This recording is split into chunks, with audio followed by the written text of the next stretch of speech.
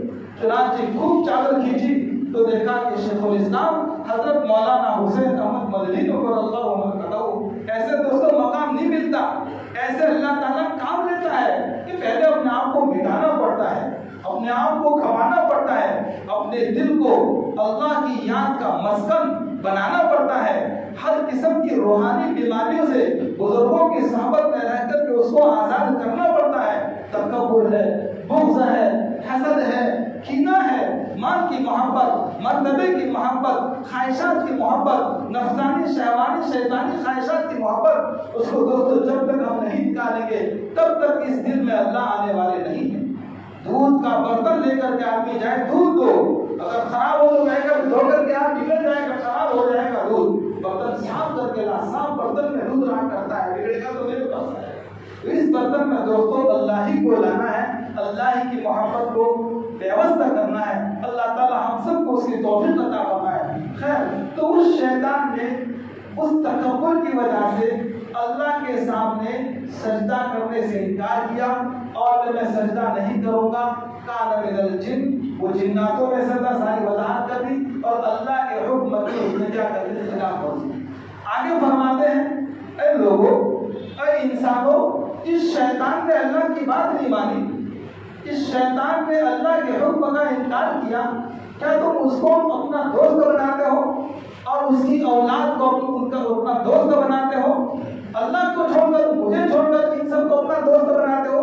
اس لیے میں نے اس سے پہلے کہا افرأیت من اتخذ الہہ ہوا، کیا دیکھا آپ نے کہ جس نے اپنے خواہشات کو اپنا معبود بنا لیا، نفس جو کہتا ہے وہی کرتا ہے۔ اس لیے حضرت بایزید بستامی رحمۃ اللہ نے کہا، یا ربی کیف اصل الیک، اے میرے رب میں آپ تک کیسے پہنچ سکتا ہوں؟ تو جواب آیا، دع نفسک وتعال، اپنے نفس کو چھوڑ دے، نفس کی بات نہ مان، تو خود بخود تو میرے پاس آ جائے گا، تیرا ایک پیر جنت میں ہوگا اور دوسرا پیر کہاں ہوگا دوستو؟ بولو، دنیا میں ہوگا اور دوسرا پیر جنت میں ہوگا۔ آج ہم خوب، میں نے ہمارے وہاں الحمدللہ ہفتہ واری اصلاحی پروگرام کی نظر سے بہت فائدہ ہو رہا ہے، بزرگوں سے تعلق جوڑ کر کے اپنی روحانی بیماری کو پیش کر رہا ہے، اور ہر مہینے ہر بزرگوں کو الحمدللہ بلایا جاتا ہے اور وہ اصلاح دل کی بات کرتے ہیں، لوگوں کو ذرا فکر دلاتے ہیں۔ اس اعتبار سے دوستوں ہر دن کے کام اپنی جگہ برحق ہے، ہر ایک کو کرنا چاہیے جس میں جتنی صلاحیت ہو، اس اعتبار سے آگے بڑھے۔ امت بڑی پیاسی ہے، امت چاہ رہی ہے کہ ایسے افراد ہمارے سامنے آئے اور ہمیں اس قسم کی باتیں بتائیں اور ہمارے دل کی اصلاح ہو۔ چنانچہ اس آیت نے فرمایا کہ اللہ تعالیٰ فرماتے ہیں کہ مجھے چھوڑ کر کے، حالانکہ یہ سب کے سب تمہارے دشمن، جو میرا دشمن تمہارا دوست کیسے ہو سکتا ہے، اس لیے اس سے دوستی مت کرو۔ اس آیت نے فرمایا کہ شیطان کی اولاد، حدیث مبارکہ میں فرمایا کہ شیطان کی اولاد کیا ہے، فرمایا کہ بازار جو ہے وہ شیطان کے انڈے رکھنے کی جگہ ہے۔ یہ شیطان کی دم ہوتی ہے، پتھڑی ہوتی ہے، جیسے جانوروں کی ہوتی ہے، بالکل اسی طرح ان کی ہوتی ہے، اور یہ شیطان اپنی دم کو اپنی شرمگاہ میں لے جاتا ہے اور اس سے انڈے پیدا ہوتے ہیں۔ وہ انڈے کہاں رکھتا ہے؟ حدیث میں فرمایا کہ وہ بازار میں رکھتا ہے۔ یہ سب سے پہلے فجر کے وقت الصبح، فجر کے وقت سب سے پہلے کوئی بازار میں جانے کی ہمت نہ کرے، اور اسی طریقے سے رات کے اندر اخیر میں کوئی بازار سے نہ ہو۔ سب سے پہلے الصبح، فجر کے وقت پہلے آدمی کوئی بازار میں نہ جاوے، اور رات میں اخیر میں نکلتے وقت کوئی بازار سے نہ آئے، کیونکہ شیطان انڈے رکھتا ہے رات کے وقت۔ جیسے کہ جانور پرندے ہیں وہ انڈا رکھتے ہیں، اور پرندے کے ایک انڈے سے ایک ہی بچہ پیدا ہوتا ہے، ایک ہی پرندہ ہوتا ہے، لیکن شیطان کے انڈوں میں سے ہر انڈے میں ہزاروں اس کی جماعت پیدا ہوتی ہے، ہزاروں اس کے بچے پیدا ہوتے ہیں۔ اس لیے تو اس میں فرمایا مذریہ، اس کی اولاد، اس کی شیطان کی اولاد ہے، شیطان کی ذریت ہے۔ تو یہ شیطان، چنانچہ ہم صبح کے وقت، فجر کے وقت جائیں گے تو رات کو انڈے دیتے ہیں اور صبح میں وہ باہر آتے ہیں. تو ان شیطانوں کا اثر ہمارے اندر پیدا ہوگا.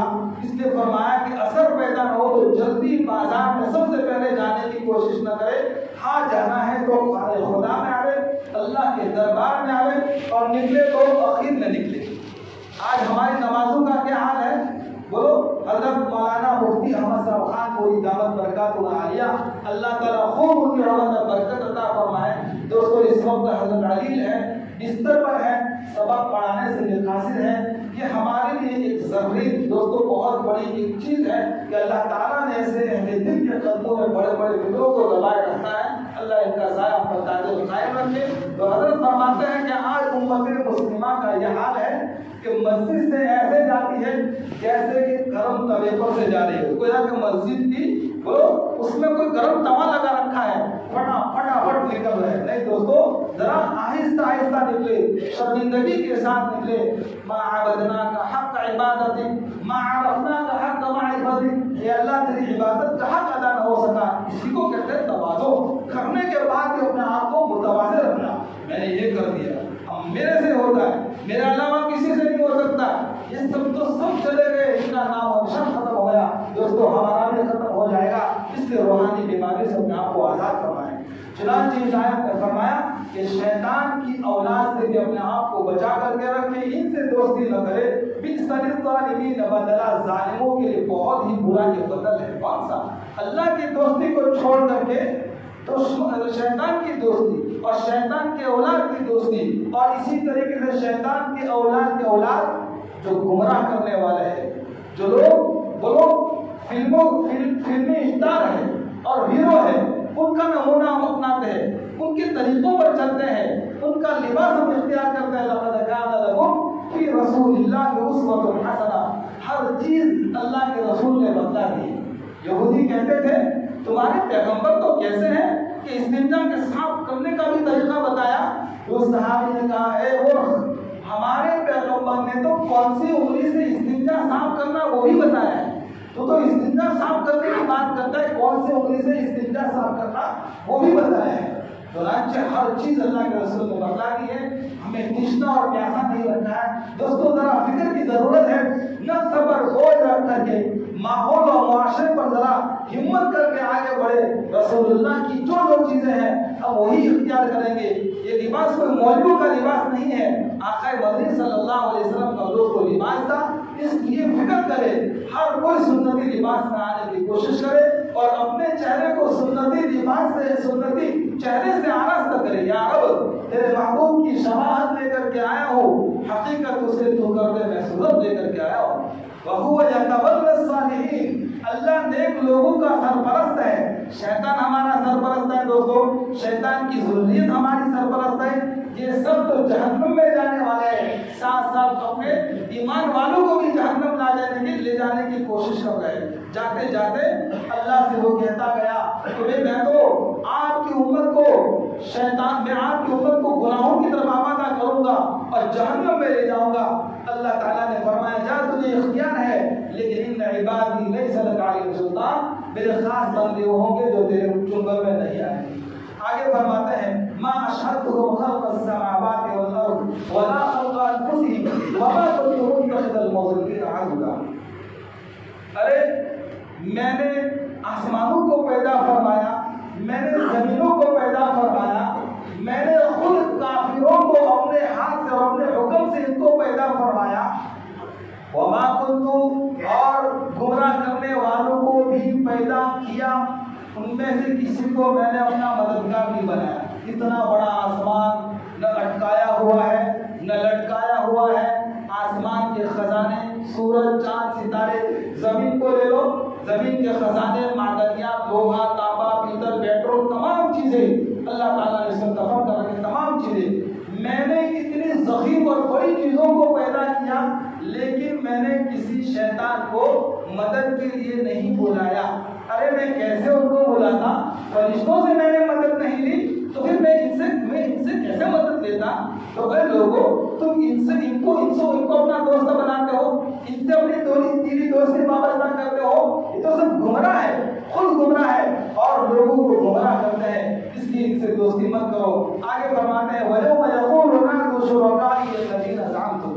اس دن قیامت کے دن اللہ تبارک و تعالیٰ کہیں گے بلاؤ اپنے ان شرکاء کو جن کو تم میری بندگی میں شریک کرتے تھے. فَدَعَوْهُمْ وہ سب بلائیں گے کہیں گے فَلَمْ يَسْتَجِيبُوا لَهُمْ ان کو کوئی جواب نہیں دیں گے اور ان کے درمیان ایک آڑ کر دیں گے. یعنی جیسے کہ اس وقت دنیا کے اندر بھی بہت سارے انسان یہ وہ ہے جو اللہ کے ساتھ دوسرے معبودوں کو دیوی دیوتاؤں کو عبادت کا شریک کرتے ہیں. جیسے اللہ پیدا کرتا ہے روزی دیتا ہے مدد کرتا ہے تعاون کرتا ہے بالکل اسی طرح تاکہ یہ دیوی دیوتا بھی یہ درخواست یہ اللہ والے سے وہ بھی کیا دیتے ہیں بچہ دیتے ہیں اولاد دیتے ہیں چیزیں دیتے ہیں روزی میں برکت دیتے ہیں. چنانچہ ان کو قیامت کے دن اللہ تبارک و تعالیٰ بلا کر کے کہیں گے آؤ ادھر آؤ تم نے میرے ساتھ معبودوں کو شریک کیا تھا حالانکہ ضرورت طالب المطلوب مانگنے والا بھی کمزور اور جس سے مانگا جا رہا ہے وہ بھی میں تو طاقتور ہوں. بجائے مجھ سے مانگنے کے تم نے ان غیروں سے مانگا ان چیزوں سے مانگا جو خود اپنے اندر وہ طاقت نہیں رکھتے. انہوں نے کوئی چیز پیدا نہیں کی تو ان کو تم نے اپنا معبود بنایا ان کو میری عبادت میں تم نے شریک کیا. چنانچہ اب یہ لوگ کہیں گے دیوی دیوتاؤں کو ارے بھائی ہم نے آپ کی دنیا میں خوب بندگی کی خوب آپ کی عبادت کی خوب چڑھائے آج کچھ جواب تو دو. فلم یستجیبوا لہم ان کے پاس کوئی جواب نہیں ہوگا. یہ مکالمہ چل ہی رہا ہوگا اتنے میں ایک آڑ آ جائے گی رکاوٹ آ جائے گی اور دونوں جہنم کے حوالے ہو جائیں گے. چنانچہ بعض مفسرین نے موبقت کی تفسیر یہ کی ہے کہ جہنم کے اندر ایک وادی ہوگی اور اس وادی کے اندر آگ اور پانی کی طرح بہ رہی ہوگی. جیسے دریا سمندر کے اندر پانی چلتا ہے اسی طرح وہ آگ چل رہی ہوگی اور اس کی ایک طرف کالے رنگ کے بڑے بڑے کھچر جیسے سانپ ہوں. بڑے بڑے کھچر جیسے کھچر جانور کو کہتے ہیں جو گدھے سے بڑا اور گھوڑے سے کچھ چھوٹا ہوتا ہے. اس کھچر جیسے بڑے بڑے سانپ ہوں گے. چنانچہ اس وقت ابھی اس طرح کا مکالمہ چلے گا باتیں کر رہے ہوں گے اتنے میں یہ جانور آڑے آ جائیں گے اور پھر اس کے بعد اس کو جہنم کے حوالے کیا جائے گا. تم سب کے سب جہنم پہ چلے جاؤ. وَرَأَى الْمُجْرِمُونَ النَّارَ فَظَنُّوا أَنَّهُمْ مُوَاقِعُوهَا وَلَمْ يَجِدُوا عَنْهَا مَصْرِفًا. مجرم لوگ اس وقت آنکھ کو دیکھیں گے تو ان کو یقین آ جائے گا اب تو ہم گرنے والے ہیں. اس لیے حضرات مفسرین نے ایک حدیث نقل کی ہے اس نے فرمایا کہ جب مجرم لوگ آنکھ کو دیکھیں گے حالانکہ اس جہنم اور مجرم کے درمیان 40 سال کے برابر کا فاصلہ ہوگا لیکن اپنی بدعمالی کا اور اپنے اللہ کے ساتھ دوسروں کو شریک کیا بندگی میں انہوں نے بہت جرم کیا اور ان لوگوں نے خوب اللہ تبارک و تعالیٰ کے ساتھ دوسروں کو شریک کیا ہے. تو فرمایا کہ ان کو یقین ہو جائے گا اب تو جہنم ہمارا مقدر ہونے والی ہے. ان میں ایمان والے بھی ہوں گے ان کو بھی یقین ہو جائے گا اب تو ہمارے حق میں جنت ہے. الحمدللہ ہم نے دنیا میں رہ کر کے ایمان کے بلبوتے پر اور ایمان کے ہر قسم کے تقاضے کو پورا کیا تھا. الحمدللہ اس کا بدلہ اللہ ہمیں دے دے گا اور وہاں سے ہٹنے کی کوئی جگہ نہیں ہوگی. سب کو جہنم میں جانا پڑے گا. جن لوگوں نے میرے علاوہ شیطان کی بات مانی شیطان سے دوستی کی غیر اللہ کی پوجا کی غیر اللہ کی عبادت کی ان سب کو جہنم میں جانا پڑے گا. وَلَقَدْ صَرَّفْنَا فِي هَذَا الْقُرْآنِ لِلنَّاسِ مِنْ كُلِّ مَثَلٍ. اس قرآن پاک میں اللہ تعالیٰ دوستوں ہر قسم کی مثالوں کو بیان کرواتے ہیں. جنت کو بھی بیان کریں گے جہنم کو بھی بیان کریں گے وعد کو بھی بیان کریں گے وعید کو بھی بتلائیں گے انبیاء کے قصے بھی بیان کریں گے گزشتہ امتوں کے واقعات بھی بیان کریں گے. دنیا میں زندگی کیسے گزارنے کن لوگوں نے کس کی پیروی کی اور کامیاب اور ناکام ہر طرح کی مثالوں کو بار بار پورے قرآن کریم میں اللہ تعالیٰ بیان کرتے ہیں. اس لیے بیان کرتے ہیں تاکہ ہر مومن کی زندگی ایمانی بن جائے ہر مسلمان کی زندگی سنتوں والی بن جائے ہر ایمان والا گناہوں سے بچنے والا بن جائے ہر ایمان والا اپنی روحانی بیماریوں کو دور کرنے والا بن جائے ہر ایمان والا یہ سمجھ جائے کہ یہ عارضی زندگی ہے یہ ختم ہونے والی زندگی ہے یہ دار العمل ہے یہ دار الجزا نہیں ہے. یہ دار السزا نہیں ہے، دار الجزا سزا تو آخرت میں ہے، وہاں اللہ تعالیٰ ہر نیکی کا بدلہ دے گا۔ اس لیے دوستو ہم کوئی نیک کام کرے تو کبھی بھی کم ہمت نہ ہو اور احساس کمتری میں مبتلا نہ ہو۔ ارے یار اتنی ساری دعائیں کی جا رہی ہیں، دعائیں قبول نہیں ہوتی، اتنے سارے روزے رکھے جاتے ہیں، دعا ہماری قبول نہیں ہوتی۔ دوستو کرتے ہیں انشاءاللہ کسی موقع پر اس حدیث کو میں بیان کروں گا۔ اس آیت میں فرماتے ہیں کہ یہ انسان بڑا جھگڑالو ہے، وَكَانَ الْإِنسَانُ أَكْثَرَ شَيْءٍ جَدَلًا، بات بات میں جھگڑا کرتا ہے، بات بات میں ہاتھا پائی کرتا ہے اور بات بات میں برسرے پیکر ہو جاتا ہے۔ نہیں، ذرا اطمینان رکھے، ذرا صبر سے کام لے، جھگڑنے سے کام نہیں چلے گا۔ دوستو ہم جھگڑے کو کیا سمجھتے ہیں؟ معمولی ہے؟ نہیں، اتنا خطرناک جھگڑا ہے کہ اللہ تبارک و تعالیٰ نے اسی جھگڑے کی وجہ سے شب قدر کی تعین کو اٹھا لیا تھا۔ شب قدر کی رسول اللہ صلی اللہ علیہ وسلم باہر آئے، لاؤ میں حضرہ امت کو شب قدر کی تعین بتلاؤ کہہ دوں، لیکن دو آدمیوں کو جھگڑتے دیکھا تو فرمایا کہ اللہ تعالیٰ اس جھگڑے کی نحوست سے اس کی تعین کو اٹھا لیا اور فرمایا کہ ان راتوں میں اب اس کو حدیث مبارکہ میں آتا ہے کہ جھگڑا حالقن ہے، یعنی حلق کرنے والا، بالوں کا نہیں بلکہ وہ دین کا حلق کر دینے والا ہے۔ جھگڑا ایسی چیز ہے کہ دین کو بھی، چنانچہ اللہ تبارک و تعالیٰ کے سامنے بھی وہ مومن آخرت میں جھگڑا کرے گا، واللہ ربنا ما كنا مشرکین، خدا پاک کی قسم ہے اللہ میں نے آپ کے ساتھ کسی کو شریک نہیں کیا، حالانکہ کیا ہے، لیکن وہاں پر بھی کیا بولے گا؟ جھوٹ بولے گا۔ ایک حدیث سنا کر اپنی بات مکمل کرو۔ چنانچہ روایت میں اندر آتا ہے کہ اللہ تعالیٰ میدان محشر میں ایک آدمی کو کھڑا کریں گے اور کہیں گے اے تو نے اللہ کے رسول کی بات مانی تھی، تو نے پیغمبر کے دین کو اپنایا تھا، نبی علیہ السلام والی دین کی محنت کی تھی؟ وہ کہے گا ہاں ہاں میں نے آپ کی اللہ کے رسول کی بات کو مانا بھی تھا، اللہ کے رسول کی بات پر عمل بھی کیا تھا۔ چنانچہ اللہ فرمائیں گے نہیں تو جھوٹ بولتا ہے۔ چنانچہ نامہ اعمال کے دفتر جیسے گزشتہ مجلس میں گزرا، بڑے بڑے دفتر پیش کیے جائیں گے، دیکھ اس میں سارا ریکارڈ ہے، اس میں ساری چیزیں لکھی ہوئی ہے، تو نے بات نہیں مانی، تو وہ کہے گا یہ تو سب جھوٹے ہیں، غلط باتیں لکھتی گئی ہے، اللہ کے سامنے اس قسم کی باتیں کرے گا، جھگڑا کرے گا۔ پھر اللہ تعالیٰ فرشتوں کو بلائیں گے، دیکھ دنیا کے اندر ہر انسان کے ساتھ فرشتے لگے ہوئے ہیں، وہ ساکشی ہے، وہ گواہی دیں گے۔ چنانچہ فرشتوں کو بلایا جائے گا، بھائی اس نے اللہ کے رسول کی دین، اللہ کے رسول کی بات مانی تھی، وہ کہیں گے نہیں، اس وقت بھی جھگڑا کرے گا، یہ کہا ہمارے سامنے تھے، ساکشی تو وہی ہو جو سامنے ہو، وہ تو ہم نے کبھی فرشتوں کو دیکھا نہیں ہے، کیسے ساکشی؟ چلے یہ بھی جھوٹ ہے۔ چنانچہ پھر اس کے بعد کہا لوہے محفوظ کو لایا جائے گا کہ لوہے محفوظ جس کے اندر ہر مومن کی تقدیر، کیا ہونے والا ہے، کیا ہو رہے گا، کیا ہوگا، سب لکھا جا چکا ہے۔ ہم کیا سمجھتے ہیں کہ بھائی یہ ایسا نہیں کرنا تھا، ہمارے گاؤں میں ایسا مسئلہ ہو گیا، سب لکھا ہوا ہے۔ فلسطین کے حالات یہ سب اللہ کی طرف سے محفوظ میں لکھا ہوا ہے، ہر قسم کی چیزیں تقدیر، کبھی موقع ملے گا تو تقدیر انشاءاللہ تقدیر کے متعلق بھی بات کی جائے گی، تو اگر سب چیزیں تو لوہے محفوظ میں لکھا جائے گا، کہا دیکھ اس میں ساری باتیں لکھ کہا جو لوہے محفوظ بھی غلط ہے۔ چنانچہ پھر اس کے بعد اللہ تعالیٰ کیا کہیں گے؟ اليوم نختم على افواههم وتكلمنا ايديهم وتشهد ارجلهم بما كانوا يكسبون۔ ان کے منہ کو تالا لگاؤ، ان کے منہ کو لاک اپ کرو، تو ہمارے منہ کو کیا کر دیں گے؟ لاک کر دیں گے۔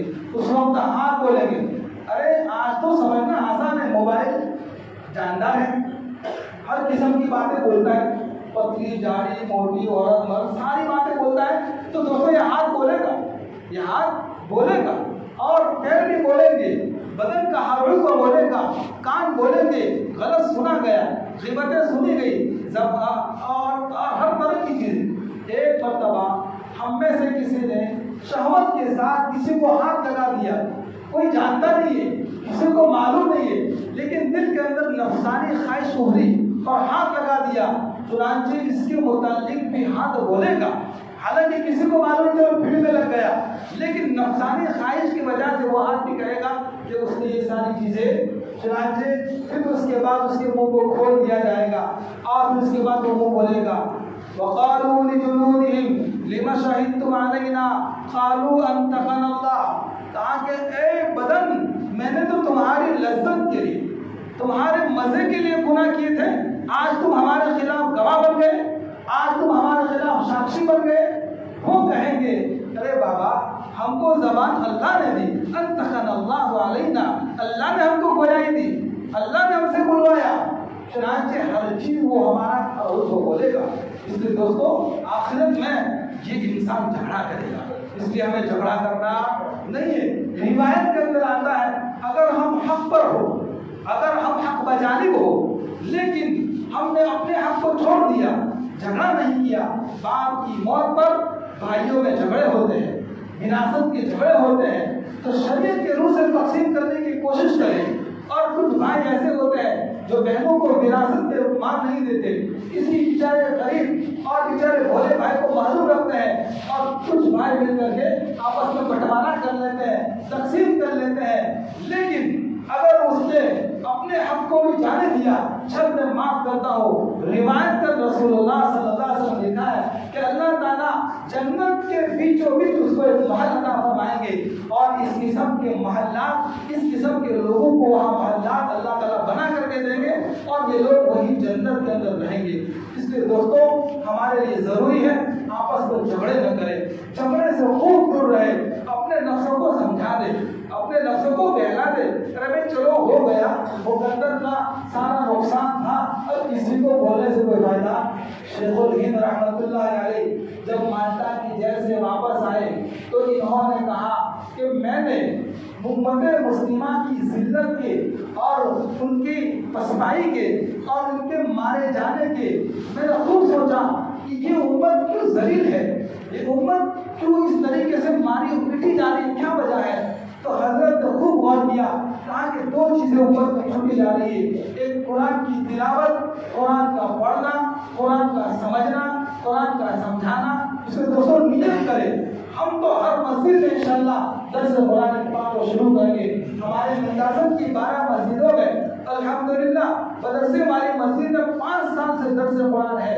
جو لوگ کبھی اللہ کے راستے میں نہیں گئے, کبھی مسجد کا گیٹ نہیں دیکھا, تفسیر کے بہانے آ جاتے ہیں, وہ کہنے لگا مولانا اب پتہ چلا کہ اللہ بھی ہے, اب معلوم ہوا کہ اللہ کی یہ طاقت ہے, اللہ کی یہ قدرت ہے, جنت کی یہ مناظر ہے, اور جہنم کی یہ خوفناک وادیاں ہے. دوستوں اس کی زندگی بدل چکی. الحمدللہ اسلامی مجلس میں آتا گیا. چنانچہ میں غلط بات نہیں کہہ رہا دوستوں, سچی بات کہہ رہا ہوں. چنانچہ پھر ایک مولوی صاحب کا فون آیا, مولانا ہم ہماری مسجد میں درس قرآن شروع کرنا چاہتے ہیں, اجازت ہے. ارے بابا ہر مسجد میں میری طرف سے اجازت ہے, ہر مسجد میں درس قرآن شروع کیا جائے, انشاءاللہ اس کے مثبت اثرات ہیں. بہت سارے فرقے والوں نے اس کو لے لیا اور ہم سے اس سے آزاد ہے. یہ دوستوں اس کو عام کرے, انشاءاللہ امت کا خوب فائدہ ہوگا, وہ روحانیت ملے گی. چنانچہ فرمایا کہ بہت اچھا, میں نے اجازت دی تو ہر مسجد کے اندر درس قرآن کو دوستوں شروع کیا جائے. تو دوسرا مرض اللہ حضرت نے بتایا, کہا کہ آپس کے جھگڑے, آپس کا انتشار, آپس کا خرمشہ, ذرا سی بات میں بحث و مباحثہ کرنا, ذرا سی بات میں پھر جانا. نہیں دوستوں ہم ایک دوسروں کو معاف کرنے والے بنے. اللہ تبارک و تعالیٰ اس بات کو عمل کرنے کی توفیق عطا فرمائے.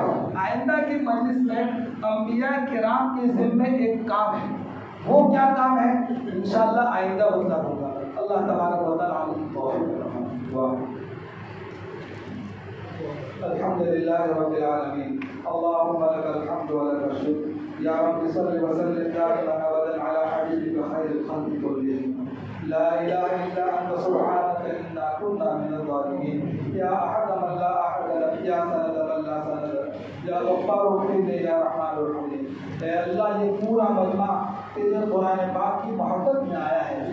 اے اللہ اور کوئی غرض نہیں اور کوئی نسبت نہیں, صرف تیرے کلام کی نسبت سے آئے ہیں. اے اللہ سب کی جائز تمنائیں پوری فرما, جائز مرادیں پوری فرما.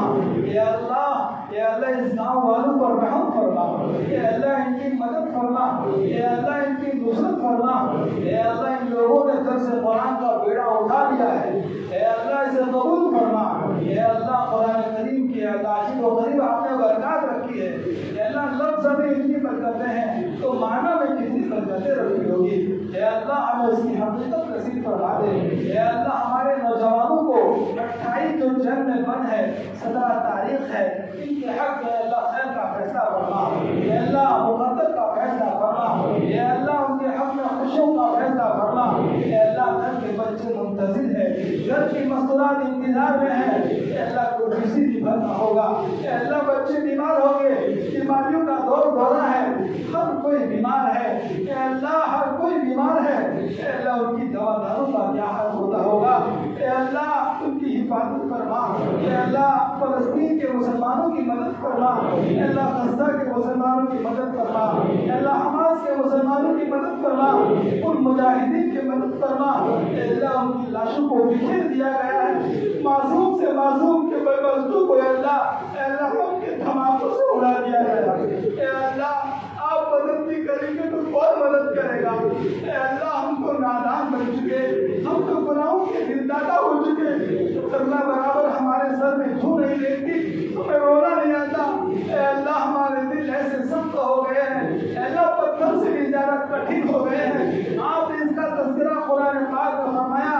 ثم قست قلوبكم من بعد ذلك فهي كالحجارة وشد پتھر تو کیا سخت ہوگا، پتھر سے بھی زیادہ سخت ہو چکے ہیں، آنکھوں سے آنسو نہیں آتے، اے اللہ رونا نہیں آتا، ہمیں معاف فرما دے، اے اللہ رونے والے پیدا فرما، تہجد پڑھنے والے پیدا فرما، تہجد کا شوق عطا فرما، اے اللہ ان کی مظلوم مسلمانوں کی مدد فرما، اے اللہ ان کی مدد فرما، اے اللہ بدر کے میدان میں جیسے آپ نے صحابہ کی مدد کی تھی ویسی مدد ان پر اتار دے، اے اللہ ہم کسی سے نہیں کہتے جاؤ بھائی مدد کرو، ہم تو آپ ہی سے کہتے ہیں، اے اللہ ہر موقع پر آپ نے مدد کی ہے، اے اللہ ہر مظلوم مسلمان کی آپ نے مدد فرمائی ہے، اے اللہ ان کی مدد فرما، اے اللہ مدد فرما، آج تو ہم کھانے سے بھرے پیٹ ہیں، چاہے کوئی بھوکے ہوں گے، کوئی پیاسے ہوں گے، کوئی پانی کے لیے ترسا ہوگا، کوئی سختی دواخانوں میں ہے، کوئی ایمانداری کے لیے نہیں آ رہا ہوگا، اے اللہ ان کے گھروں کا بہت برا حال ہے،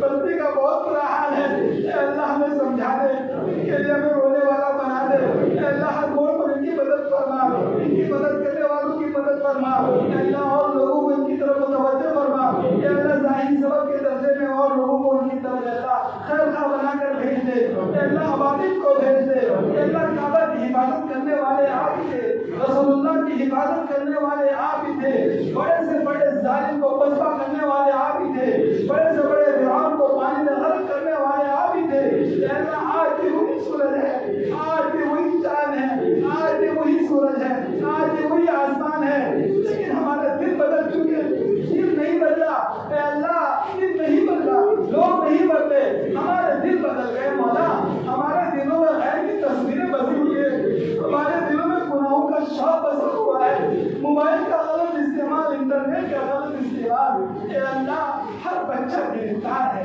ہر طالب علم مشغول ہے، اے اللہ باز آنے کے لیے تیار نہیں ہے، اے اللہ سمجھانے کے باوجود بھی ان سے جان نہیں چھوٹتی ہے، جوانی میں کیا حال ہوگا، اے اللہ آئندہ مستقبل میں کیا حال ہوگا، فیوچر میں ان کا کیا حال بنے گا، اے اللہ اس فتنے سے ہر مسلمان کی حفاظت فرما، اس فتنے سے مسلمان بچی کی حفاظت فرما، ہر مسلمان بچوں کی حفاظت فرما، اے اللہ یہ مختصر سی زندگی ہمیں وصول کرنے کی توفیق عطا فرما، اے اللہ تیرا بن کر زندگی گزارنے کی توفیق عطا فرما، اے اللہ پچھلی زندگی کے گناہوں کو معاف فرما دے، اے اللہ ان گناہوں سے بچنے کی توفیق، ہمت، قوت، طاقت عطا فرما، پھر آج اس گناہ میں مبتلا سے چھٹکارا عطا فرما، اے اللہ اس گاؤں کے علماء کرام کو مزید اللہ ان کے فیض کو چار دان عالم میں پھیلا دے، اے اللہ مدرسے میں پڑھنے والوں کی مدد فرما، اے اللہ ان کا خیر سے تعاون فرما، انہیں کسی کا محتاج نہ بنا، ان کے کاموں میں خوب تعاون فرما، اے اللہ اے آج جو طلبہ ہے مدرسوں میں پڑھتے ہیں، اے اللہ انہیں ہر طرح کی اے اللہ نعمتیں عطا فرما، علم کا ذوق عطا فرما، علم کا شوق عطا فرما، احادیث کو یاد کرنے کا جذبہ عطا فرما، تفسیر کو سمجھنے اور سمجھانے کا ذوق عطا فرما، اے اللہ ہمیں جو بیمار ہو انہیں شفائے کاملہ دائمہ عاجلہ مستمرہ نصیب فرما، ہمارے مفتی صاحب کی خالہ کا کل آپریشن ہوا، اے اللہ ان کو سے اللہ صحت کامل صحت عطا فرما، تندرستی عطا فرما، اے اللہ ہم سب کو مہلک بیماری سے بچانا، اے اللہ ہم کسی طرح سے امتحان کے قابل نہیں ہیں، آزمائش کے لائق نہیں ہیں، وہ تو صحابہ تھے جو چلے گئے، اے اللہ ہم تو ہر اعتبار سے کمزور، ایمانی اعتبار سے کمزور، اعمال کے اعتبار سے کمزور کمزور، دین کی خدمت کرنے کے اعتبار سے کمزور، اے اللہ ہمیں کبھی بھی مت آزمانا، اے اللہ چھوٹی سے چھوٹی بیماری تم سے برداشت نہیں ہوگی، مولد بیماری کیسے برداشت ہوگی؟ اے اللہ ہر کسی کو مولد بیماری سے بچا لے، اے اللہ جو مبتلا سے شفا کاملہ نصیب فرما، اے اللہ جن کے بچے دیوان شفا کاملہ عطا فرما، اے اللہ میرے والد صاحب کو مکمل شفا عطا فرما، اے اللہ انہیں تندرستی عطا فرما، ان کا سایہ ہم پر تعلیم قائم و دائم فرما، حضرت مولانا اے اللہ مفتی احمد صاحب خان کو عمر میں برکت عطا فرما، ان کی صحت کو برکت عطا فرما، حضرت مولانا اشرف کی عمر میں برکت عطا فرما، ان کے فیض کو خوب عام و تام فرما، اے اللہ ان کا سایہ اوپر سے مستقبل تعلیم قائم و دائم فرما، حضرت مولانا اسماعیل صاحب، حضرت مولانا ابراہیم صاحب سب کی اللہ خوب اے اللہ ان کی مدد فرما، اے اللہ ایسے بڑھاپے میں دین کی نسبت پر درجہ کی ٹھوکریں کھا رہے ہیں، اے اللہ ان کے سب سے عمر کے اندر 100% دین داخل فرما، 100% شریعت داخل فرما، 100% سنتیں زندہ فرما، اے اللہ ہمارے اے اللہ مسلمان بچوں کی مدد فرما، بلاد کے دہانے پر کھڑی ہے، اے اللہ ان کو سمجھا دے، اے اللہ ان کو ایمان کی حقیقت نصیب فرما، ہمارا قصور ہے ہم خود اس سے عادی بن چکے ہیں، ہم خود اے اللہ اپنی عزتوں اپنے بچوں کی عزتوں کو لوٹنے والے بنے، ہم خیر کے لیے کیا ہوئے، خیر کے بارے میں کیا کہے، ہمارا نوجوان اے اللہ اس کا فرق کا ہو چکا ہے، اے اللہ نفسانی خواہشات کا بھی زیادہ بن چکا ہے، اے اللہ نیکی کا شوق عطا فرما، پاک کا ملی نصیب فرما، شرم و حیا نصیب فرما، آنکھوں کو جھکانے والا بنا، غیبت سے بچانے والا بنا، کانوں میں غلط باتیں سننے سے ہماری حفاظت فرما، اے اللہ ہمیں سچا پکا تعلق عطا فرما، اے اللہ اجتماع کی جہاں محنتیں ہو رہی قبول فرما، جہاں کہیں اجتماع ہونے والے سب کو قبول فرما، زیادہ سے زیادہ انسانیت کو وہاں بھیج کر دین کی بات سے صدر عمل کرنے کی توفیق عطا فرما، اے اللہ دین کے تمام کاموں میں مدد فرما، تمام شعبوں کو اے اللہ خوب بڑھ چڑھ کر کے اللہ ان کی مدد کرنے کی توفیق عطا فرما، اے اللہ ہماری دعا کو نبی علیہ السلام کے سر کی طفیل میں قبول و مقبول فرما، اصحاب بدریین کے سر کی طفیل میں قبول و مقبول فرما، اے اللہ جب بھی برا حال آیا مصیبتیں مسلمانوں پر آئی، نبی علیہ السلام نے اس وقت جو مانگا تھا ہم بھی مانگتے ہیں، اے اللہ ایسے موقع پر ان چھوٹوں کو بدل سے پناہ چاہیے تھی ہم بھی پناہ مانگتے ہیں، اے اللہ ہمارے حق میں غزہ کے مسلمانوں کے حق کو قبول و منظور فرما، اے اللہ ہر طرح کا یہ تعاون اور ان کی مدد نصیب فرما، ان کو تسلی عطا فرما، اے اللہ ان کا جذبہ جہاد سب حکومت ایسا جذبہ ہمیں بھی نصیب فرما، اے اللہ آخرت کی حقیقت کو سمجھنے والا بنا، دنیا کی حقیقت کو سمجھنے والا بنا، ہمارے دعا کو تمام اصحاب بدریین کے سر کے طفیل میں قبول و منظور فرما، جزا اللہ علیہ محمد صلی اللہ علیہ وسلم، یا رب صل وسلم دائما ابدا على حبيبك خير الخلق كلهم، سبحان ربك رب العزة عما يصفون